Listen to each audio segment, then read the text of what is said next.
নমস্কার বন্ধুরা, welcome to unicorn. তো গাইস, এই ভিডিওতে আমরা ইন্ডিয়ান ফুটবলের কয়েকটা বিষয় নিয়ে একটু আলোচনা করতে চলেছি। তো প্রথমেই বলে রাখি, এটা কোনো নিউজ রিলেটেড ভিডিও নয়, এটা কিছুটা আলোচনার ভিডিও। তো সেখানে পার্টিকুলারলি ভারতীয় ফুটবল রিলেটেড কয়েকটা বিষয় নিয়ে আমরা আলোচনা করব। বিশেষ করে আনোয়ার আলীর কেসটা নিয়েও আবার একবার কথা বলবো। হায়দ্রাবাদ এফসিকে নিয়ে অনেকেই বারবার আপডেট জানতে চাও, তো যতটুকু সেই বিষয়ে আপডেট আছে সেটুকু দেওয়ার চেষ্টা করবো। তো লাস্ট অব্দি ভিডিওটা দেখতে থাকো। আমাদের চ্যানেলে প্রথমবার এলে আমাদের চ্যানেলটিকে সাবস্ক্রাইব করে তার পাশের বেল আইকনটাকে অন করে দিও। আর প্রথমে যাদের অলিম্পিক নিয়ে ইন্টারেস্ট আছে সেই নিয়ে একটু কথা বলে নেওয়া যাক। তো সেখানে অলিম্পিকে কিন্তু আজকে ইন্ডিয়ার ম্যাচের কথা বললে সেখানে ম্যানুফ্যাকচারের ম্যাচ ছিল 25 মিটার শুটিংয়ে, বাট আনফর্চুনেটলি ম্যানুফ্যাকচার সেখানে ফোর্থ হয়েছে, মেডেল পায়নি, তাও শুট অফে গিয়ে। একটা সময় মনে হচ্ছিল যে হয়তো সিলভার মেডেলটাও আসতে পারে, সেই টাইপের শুটিং করছিল। কিন্তু একদম লাস্ট রাউন্ডে গিয়ে যেখানে 5টার মধ্যে 3টে মারলি ম্যানুফ্যাকচারের তো ব্রোঞ্জ কনফার্ম হয়ে যেত, সেখানে মাত্র 2টো মারতে পারে, ওখানে একটু চোখ করে গেছে বলতে পারো।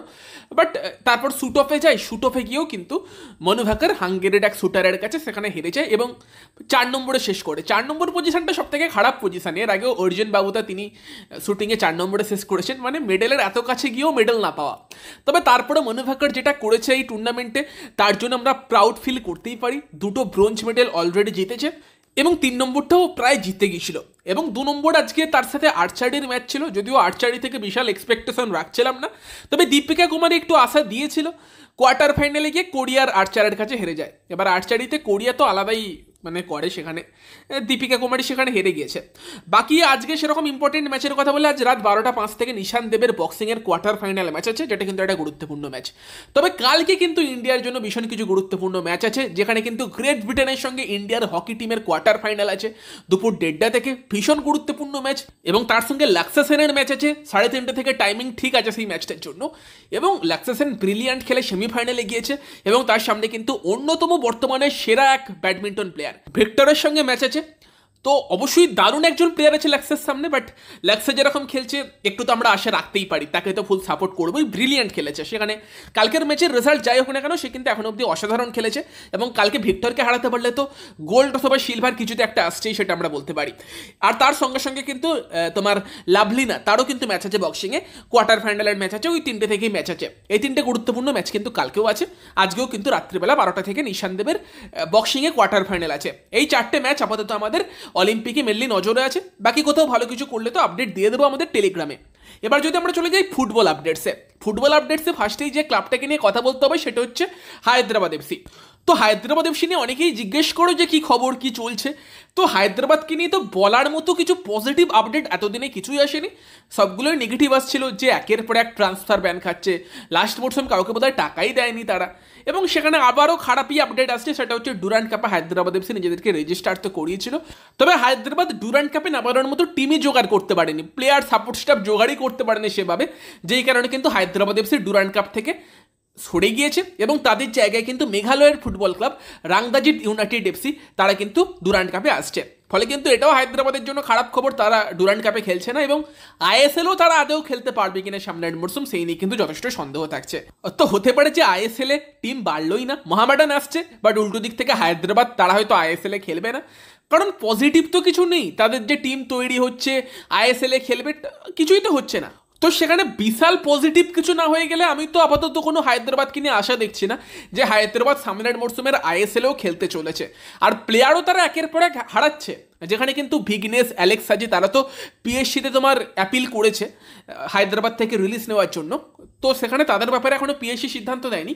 তবে কালকে আনোয়ার আলীর কেসটার সঙ্গে সঙ্গে কিন্তু হায়দ্রাবাদের 2টো প্লেয়ার ছিল, মাখান ছোটে ছিল, তার সঙ্গে আরেকজন ছিল সাজাদ বোধহয় ছিল। তো তাদের কেসগুলো এসেছিল যেখানে তারা কিন্তু পিএসসিতে অ্যাপিল করেছিল। উল্টো দিক থেকে হায়দ্রাবাদকে ডিফেন্ড করার জন্য কোনো লয়ার আসেই নেই, ফলে কোনো রকম বাঁধা ছাড়াই কিন্তু আর কি হায়দ্রাবাদের প্লেয়াররা ইজিলি মানে তাদের টার্মিনেশনগুলো পেয়ে যাবে। ভিগনেশ, অ্যালেক্স সাজি তারা হয়তো পেয়ে যাবে, শুনছিলাম আব্দুল রবি, তার জন্য নাকি হায়দ্রাবাদের একটা ডিম্যান্ড আছে বড় সড়ো। বাট কোনো ক্লাব সেটা ফিল করতে না চাইলে যদি আব্দুল রবির মতো প্লেয়ারও পিএসসিতে অ্যাপিল করে, সে হয়তো অন্য কোনো ক্লাবে খেলার ছাড়পত্র পেয়ে যাবে। সেখানে কিন্তু হায়দ্রাবাদের এখন এই অবস্থা, মনে হচ্ছে না যে হায়দ্রাবাদের জন্য পজিটিভ কিছু হচ্ছে। তো সেখানে এটাই এখন হায়দ্রাবাদের খবর, তারা কিন্তু ডুরান্ড কাপ থেকেও নিজেদেরকে সরিয়ে নিয়েছে। তো যারা হায়দ্রাবাদকে নিয়ে অনেক ভিডিওতেই অনেকে জিজ্ঞেস করো যে হায়দ্রাবাদের কি খবর, তো এই জায়গাতে এখন হায়দ্রাবাদের অবস্থা দাঁড়িয়ে আছে, পজিটিভ কিছু নেই, নেগেটিভই। এবার যদি আমরা কথা বলি আনোয়ার আলীর ব্যাপারটা নিয়ে, তো আনোয়ার আলীর কি হয়েছে, পিএসসি কি সিদ্ধান্ত দিয়েছে সেটা তো সকালে বলেইছি।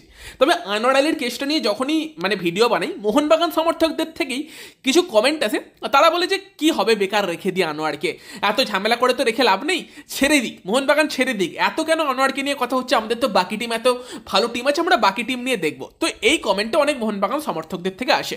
তো এবার আমি বলছি যে আসল সমস্যাটা কোথায়। একটা প্লেয়ার মোহনবাগানের হয়ে খেলতে চাইছে না, তাকে জোর করে আটকে রেখে লাভ নেই, এবং সেটা মোহনবাগান করতে পারবে না, সেটা পিএসসিও বলে দিয়েছে।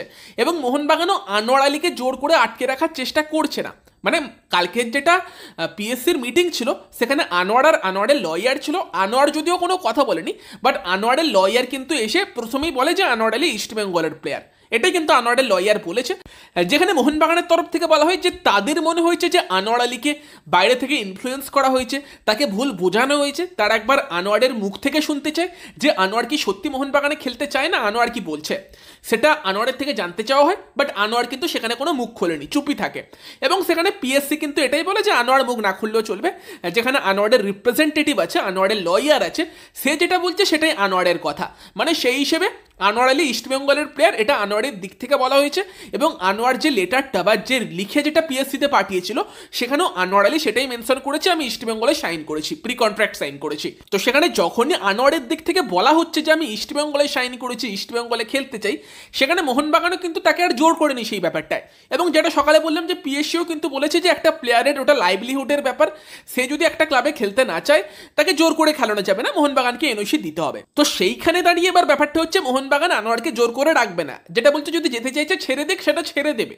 কিন্তু একটা প্লেয়ারের যখন একটা ভ্যালিড এগ্রিমেন্ট আছে, সে সেই এগ্রিমেন্ট ছেড়ে বেরিয়ে যাচ্ছে একটা বেটার প্রস্তাবের জন্য, যেখানে অলরেডি সে 4 বছরের কন্ট্রাক্টে সাইন করেছিল।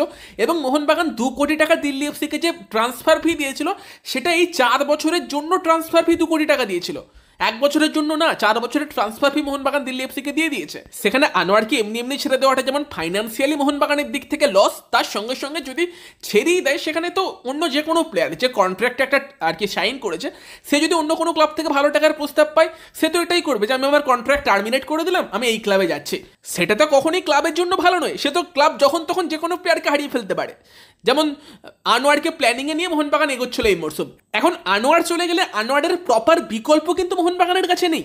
তো সেখানে যেতে চাইছে বলেই তাকে ইজিলি ছেড়ে যদি চলে যেতে বলা হয়, সেখানে যে কোনো প্লেয়ারই এই রাস্তায় হাঁটতে পারে। মোহনবাগান এনওসি তাকে দিতে হবে, বাট সেখানে এনওসির বদলে মোহনবাগানও কিন্তু কম্পেনসেশন পাবে। যেই দিকে ব্যাপারটা যাচ্ছে, যেটা সকালে বললাম যে মোহনবাগান কিন্তু কম্পেনসেশন পাবে। এবং যখনই আনোয়ার নিজেকে ইস্টবেঙ্গলের প্লেয়ার দাবি করছে আনোয়ারের তরফ থেকে, তখনই কিন্তু মোহনবাগান সেই দিকে গিয়েছে। এবার মোহনবাগানের তরফ থেকে আমরা বলছিলাম যে 15 কোটির বেশি চাওয়া হচ্ছে, অ্যাকচুয়ালি 20 কোটি টাকা দাবি করা হয়েছে। এবার অ্যাকচুয়ালি মোহনবাগান কত টাকা পাবে সেটা পিএসসি ঠিক করবে, তবে সেই অ্যামাউন্টটা 20 কোটি না হলেও একটা বড়সড় অ্যামাউন্ট কিন্তু হতেই পারে। যদি 10 কোটিও হয়, সেটাও কিন্তু একটা হিউজ অ্যামাউন্ট। তো এবার এই জায়গাতে দাঁড়িয়ে যদি এই একটা বড় টাকা দিতে হয়, সেই টাকাটা দেবে কে? ইস্টবেঙ্গল, দিল্লি এফসি, আনোয়ার তিনজনে মিলে দেবে? আর যদি ইস্টবেঙ্গল বলে যে এখানে আমরা কোনো দায় নেব না, যদিও অবশ্যই একটা প্লেয়ারকে যখন তারা সাইন করিয়েছে প্রি কন্ট্রাক্টে, সব কিছু জেনে শুনেই করিয়েছে, তবে ইস্টবেঙ্গলের তরফ থেকে কিন্তু একবারও বলা হয়নি যে আনোয়ার আমাদের প্লেয়ার। এটা কিন্তু ইস্টবেঙ্গলের তরফ থেকে বলা হয়নি একবারও, বাট আনোয়ারের তরফ থেকে বলা হচ্ছে আমি ইস্টবেঙ্গলে সাইন করেছি। এবার যদি ইস্টবেঙ্গল এই কেসটা থেকে নিজেদেরকে সরিয়ে নিতে চায়, আর যদি পিএসসি সেটা মনে হয় যে হ্যাঁ এখানে ইস্টবেঙ্গলের কোনো ইনভলভমেন্ট নেই, সেখানে একটা অত বড় টাকার ক্ষতিপূরণ কে দেবে? দিল্লি এফসি আনোয়ারকে মিলে দিতে হবে, এবং সেখানে সেই টাকাটা তো প্লেয়ারের পকেট থেকে যাবে, সেটা মোহনবাগানের লাভ হবে। এবং যদি ওই টাইপের ক্ষতিপূরণ কোনো প্লেয়ার দেয়, যেখানে তার স্যালারি 1.5 কোটি 2 কোটি টাকা এখন ভারতীয় ফুটবলে, তাকে যদি 10 কোটি টাকার ক্ষতিপূরণ দিতে হয়, তখন সেখানে কিন্তু বাকি প্লেয়াররা আর এই পথে কখনো হাঁটার কথা ভাববে না। তো সব কিছুরই একটা ব্যাপার থাকে। মোহনবাগান যে লড়াই করছে এমনি এমনি করেনি, এবং মোহনবাগানের অ্যাকচুয়ালি কম্পেনসেশন পাওয়া উচিত, যেই দিকে ব্যাপারটা এগোচ্ছে। তবে এবার প্রশ্ন হতে পারে যে এই কেসে এখন অব্দি জয় কার, কে জিতছে? তো এখানে যেটা বলতে হয় যে ম্যাচ এখনো শেষ হয়নি, ম্যাচ শুরু হয়েছে, ম্যাচ শেষ হয়নি এখনো। তো সেই জায়গায় দাঁড়িয়ে বর্তমান সময় যদি আমরা মোহনবাগানের পার্সপেক্টিভ থেকে দেখি, মোহনবাগান কিন্তু একজন ভীষণ হাই লেভেলের প্লেয়ারকে হারিয়েছে। আনোয়ার আলী কোয়ালিটির ডিফেন্ডার ইন্ডিয়াতে খুঁজে পাওয়া মুশকিল। এটা আগেও আমি বলেছি যে আনোয়ার যে কোয়ালিটিটা নিয়ে আসে, বিশেষ করে ভালো ডিফেন্সের পাশাপাশি পেছন থেকে যেভাবে খেলা চালায়, সেটা আমরা ইন্ডিয়ান ন্যাশনাল টিমের হয়ে দেখি যে সন্দেশ সিংহানের পাশে যখন আনোয়ার থাকে, সন্দেশকেও অনেক বেটার লাগে। তো সেই টাইপের একটা কোয়ালিটি ডিফেন্ডার গোটা ইন্ডিয়াতে নেই আপাতত এই সময় দাঁড়িয়ে। সেই টাইপের একটা প্লেয়ারকে মোহনবাগান হারাচ্ছে, যেটা মোহনবাগানের জন্য অবশ্যই লস। তো আপাতত মোহনবাগান সেখান থেকে কিছুটা ব্যাকফুটে আছে। তবে যদি পরবর্তীকালে গিয়ে মোহনবাগান সেখানে 10 কোটি 12 কোটির একটা কম্পেনসেশন পায়, যেটাকে পরে তারা ইউজ করে একটার জায়গায় দুটো ভালো প্লেয়ার নিয়ে আসতে পারে, সেইখানে গিয়ে কিন্তু মোহনবাগান সেটাকে তখন তাদের জয় ভাববে। এই মুহূর্তে দাঁড়িয়ে আনোয়ার আলী সে টার্মিনেশন চেয়েছে, সেটা সে পাবে, এবং তার সঙ্গে সঙ্গে মোহনবাগান ওই আনোয়ার আলী টাইপের একটা গুরুত্বপূর্ণ প্লেয়ারকে হারাচ্ছে।